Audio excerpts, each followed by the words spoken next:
மனைவியை ஆற்றங்கரைக்கு அழைத்துச் சென்ற கணவர். நடந்தது என்ன? ஆற்றங்கரைக்கு தன் மனைவியை அழைத்து போயிருந்தார் கணவர். அவளிடம் ஒரு பையை கொடுத்தார். பெரிய பெரிய கற்களை காண்பித்தார். இந்த பையை அந்த கற்களால் நிரப்பு என்றார். மனைவி நிரப்பி எடுத்து வந்தாள். இதற்கு மேல் நிரப்ப முடியாது என்றாள். கணவர் கீழே கிடந்த கூழாங்கற்களில் சிலவற்றை எடுத்தார்.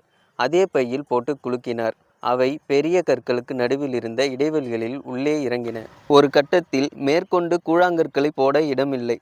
இப்போதாவது நிரம்பிவிட்டதாக ஒப்புக்கொள்வீர்களா? கேட்டாள் மனைவி. கணவர் அங்கே இருந்த மணலை அந்த பையில் போட்டார். பையை மேலும் குலுக்கினார். கற்கள் மற்றும் கூழாங்கற்கள் இவற்றுக்கு இடையில் இருந்த இடைவெளிகளில் மணல் இறங்கியது.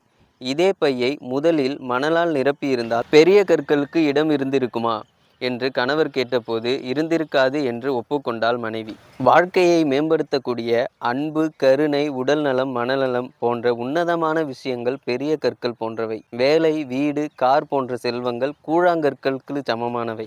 கேளிக்கை, வீண் அரட்டை போன்ற அற்ப விஷயங்கள் இந்த மணல் போன்றவை. முதலில் பெரிய விஷயங்களுக்கு வாழ்க்கையில் இடம் கொடுங்கள். அதன் பின்னும் சின்ன சின்ன விஷயங்களுக்கு இடம் இருக்கும். ஆனால் உங்கள் வாழ்க்கையை அற்பமான விஷயங்களுக்காக செலவழித்து விட்டால் முக்கியமான விஷயங்களுக்கு இடம் இருக்காது. நல்லதே நினைப்போம், நல்லதே நடக்கும், நல்லதே செய்வோம், நல்லோராய் வாழ்வோம். நன்றி.